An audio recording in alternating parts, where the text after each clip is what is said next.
Hi everyone, I'm Sarah Swan, CFP and Wealth Manager at Hound Wrestling. It's been a tough year to be an investor in the markets, and it's been a particularly weird one to be a bond investor.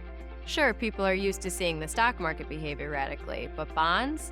Those are those stable, boring things for risk-averse people, right? Well, typically yes, but this year, bond investors are asking questions they've never really had to ask before. What does it mean that the bond market is down, or that bonds have had a historically bad year? What does that mean for me when I have bonds in my portfolio? It's a really good question, it's a really smart question, and I promise you're going to walk away understanding the why on a foundational level. The fact of the matter is, bonds are not exactly an intuitive animal. They're complicated to understand. We all know the usual jargon and definitions thrown around. Bonds are loans. Buying a bond is just lending your money to someone with the promise to get it back someday while receiving interest along the way. And yes, all of that is true, but it doesn't even begin to explain why bond prices even fluctuate at all, and it certainly doesn't explain why there is a relationship between bond prices and interest rates, let alone why that relationship is an inverse one. So let's get after it. Typically, stocks and bonds aren't highly correlated with each other. This makes sense. If investors are feeling like taking on risk, they'll put their money into the stock market.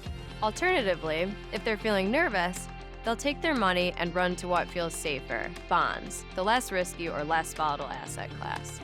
Therefore, it's common to see the bond market rally when the stock market is down, and vice versa. However, this year has been unique because of a little problem that we're all familiar with called inflation.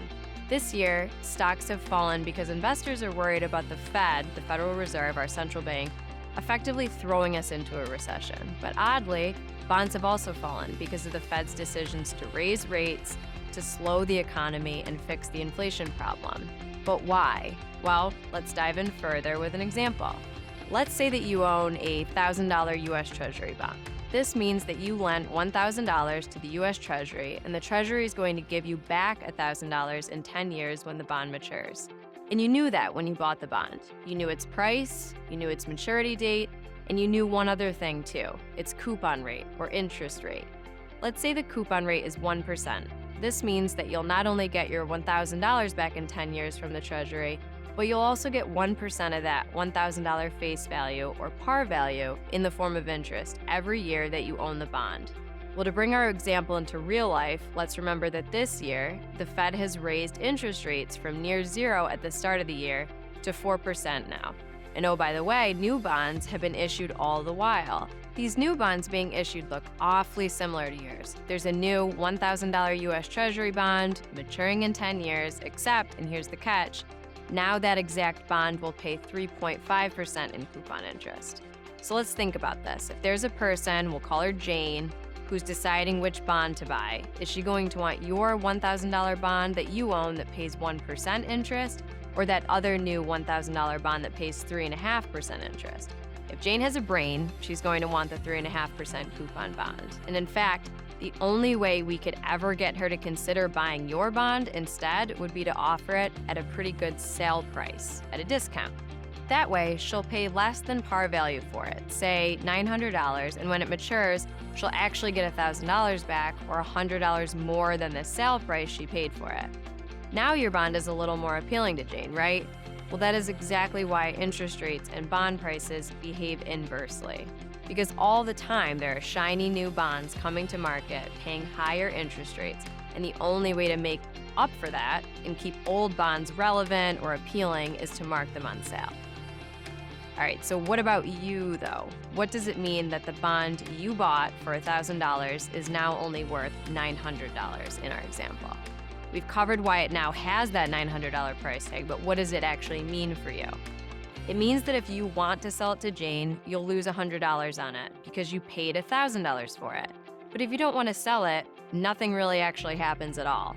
You can hold on to your bond until its maturity date, and you will get the $1,000 par value back that you paid for it. This is a concept that is difficult for people to wrap their heads around. You can hold on to the bond and keep receiving the same interest payments you were getting before. It's a really important concept. A bond's coupon is guaranteed, regardless of your bond price moving from $1,000 to $900 to $950. It will always pay 1% of 1,000. This means you can essentially sit back and enjoy the ride. Bond prices will fluctuate, the bond market's going to fluctuate, and you can count on the stability of your coupon interest payments. That's why bonds are called fixed income. Many find it very difficult to enjoy that ride, but this is what we work hard to get our bond clients to understand. As long as you do not sell your bonds when their prices are down, it's not something you have to worry about per se. Your bonds have taken a price tag hit at the moment, but it's merely that, a reduced price tag that only matters if the bond is in fact sold. Check your statement and you'll see that the fixed income you were receiving in the form of interest payments is just that, fixed, regardless of the bond's price tag. So in summary, yes, this year to a historically notable degree, the stability part of bonds has been certainly challenged. Their prices have taken a serious beating, and they haven't acted as a great alternative to stocks. But even though their prices are down, their fixed income nature holds steady. And as an aside, any bond owner who has been able to buy new bonds with available cash has been able to buy some of these shiny new bonds that we're talking about. Those bonds coming to market, the ones paying higher coupon rates. That's the silver lining to rising interest rates, making bond prices go down. Thank you for sticking around to the end of this Street Smarts episode to understand the relationship between bond prices and interest rates. And hopefully the bond market's behavior this year makes more sense to you. See you next time.